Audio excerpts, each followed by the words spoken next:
Hi, welcome to this week's G.I. Joe tour review. Today I'm actually starting with the first post of my new place. A lot of y'all know I moved. For those who didn't, yes, I have moved.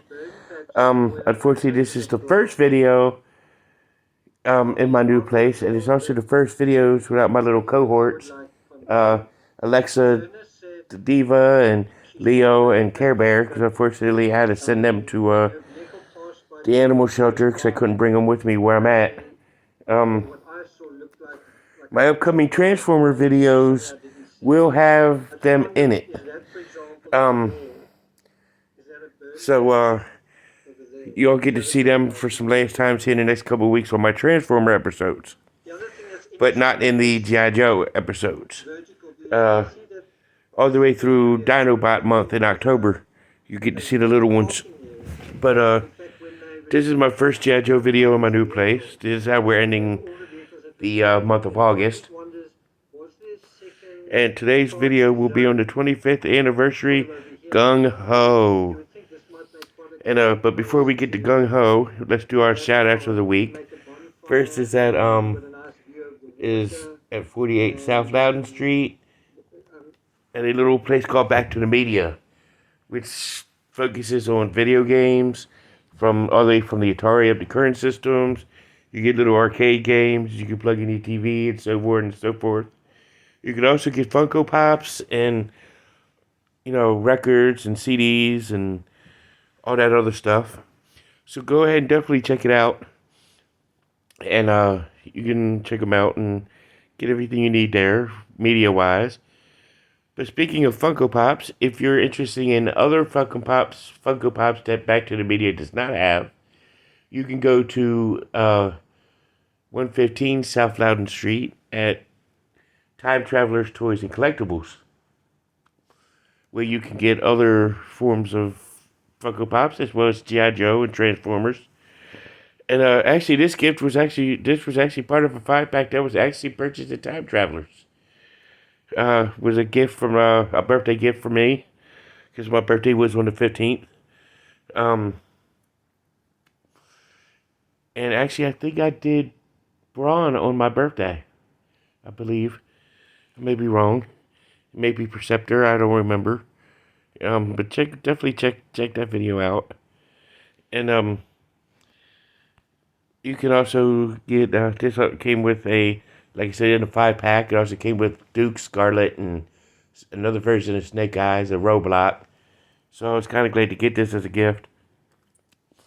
But you can never go wrong with having many G.I. Joes. So, but you can also get G.I. Joe and Transformers and all points in between at Time Travelers. So go ahead and check them out. If you need some comic books, you can go to 80 Weems Lane to 4-Color Fantasies, which I actually live closer to now than I did in my old place, where you can get all kinds of G.I. Joe comics and so on and so forth from there. So definitely check them out.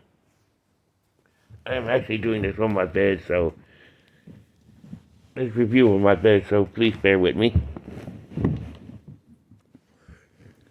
Trying to get myself situated on here, right?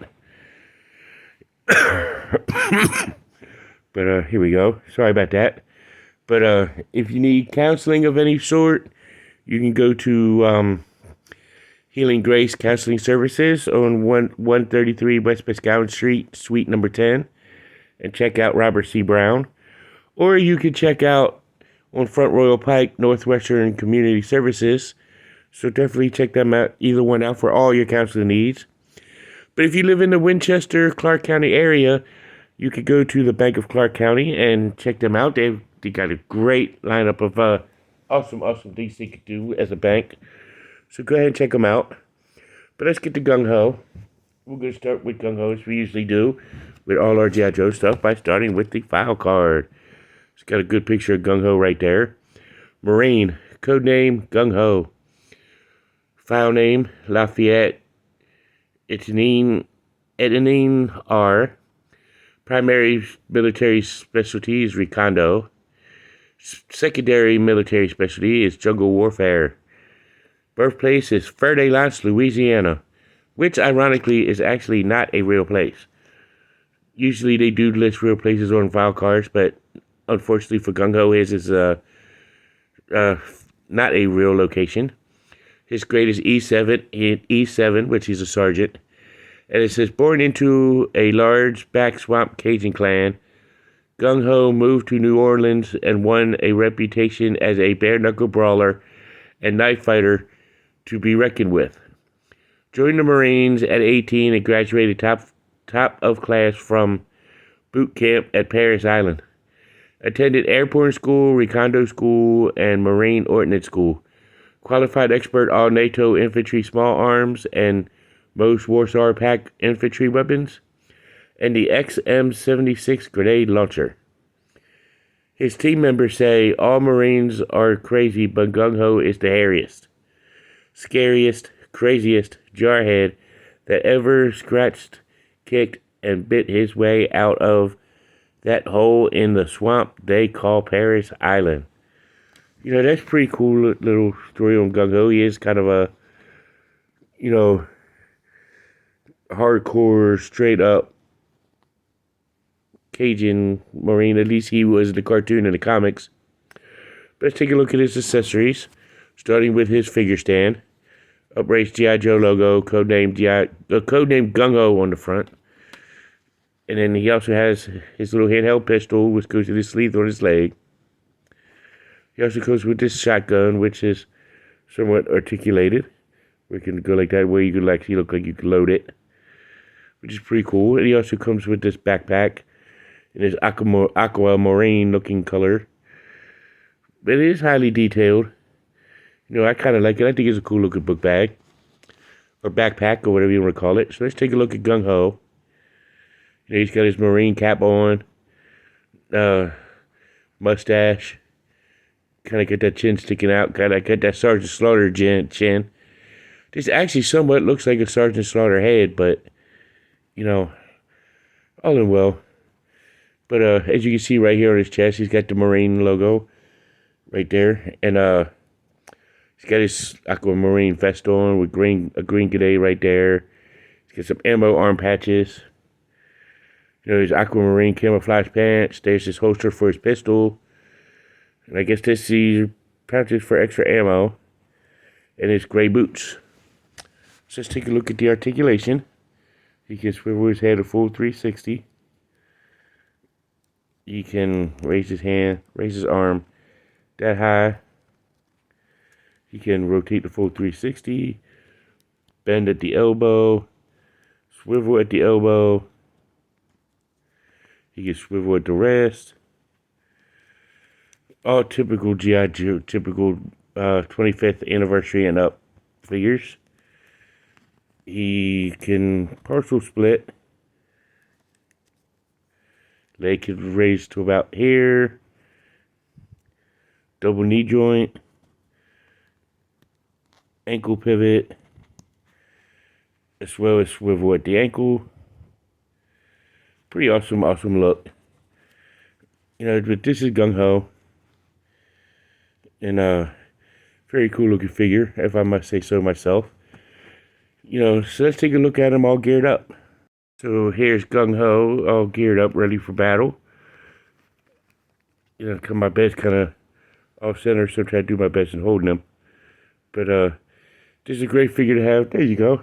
He's a good figure to have in your collection, whether it's the 25th anniversary or the 50th. Doesn't matter, but I kind of wish they would have came out with his dress blue, a version in the modern era, or the 25th, 50th anniversary with him in his dress blues like they did in the vintage rubber O-ring style. That would have been cool, because I think that's one of the best dressed uniforms in the U.S. military. But that's my opinion. Gung-Ho is a really, really awesome figure. He's a really awesome character. He's a top-tier figure, top-tier character. I would highly recommend to add this to your collection. So I would say go ahead and get him. And definitely get him. But this has been Cobra Island.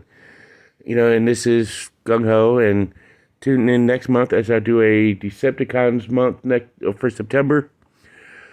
But like I said, those videos for Decepticons were filmed at my old place here in Winchester, and the little kitty cats I think they make an appearance in those videos. So definitely go ahead and check them out.